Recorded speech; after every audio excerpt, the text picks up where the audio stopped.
Oh yes, 6 out of the 10 fastest growing economies of the world are African countries. That on its own provides us with opportunities. We've seen massive growth in the banking industry. We've seen massive growth in the mining industry. We've seen massive growth in the retail industries and the telecommunications. Now, that already opens up opportunities for the agriculture value chain. FANAPAN is the Food, Agriculture, Natural Resources Policy Analysis Network. This is a network that was established in response to a call by ministers of agriculture in Africa who felt there was a paucity of evidence to inform harmonization of policies for a food-secure Africa. We work with universities, we work with farmer organizations, we work with governments, and we work with the private sector.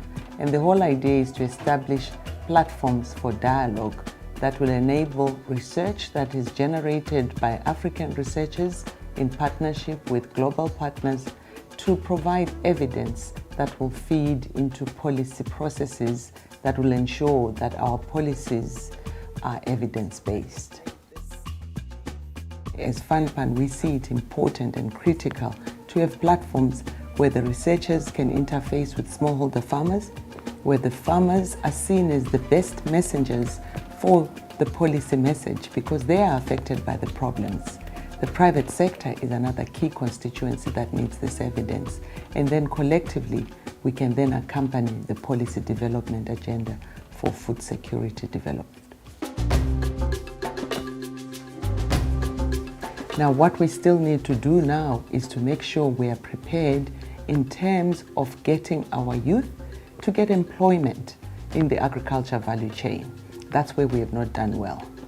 The prediction is that currently Africa is the most youthful continent, and that's a demographic dividend that African policymakers should be riding on. And where does it start? It starts with education. The agenda for Africa now is modernization of Africa's agriculture. The missing puzzle has been the evidence, the scientific knowledge for improving the traditional farming and modernizing it. So if we have the smallholder farmer, if we bring in the researchers, and if we bring in private sector and the policymaker, they all have a common goal.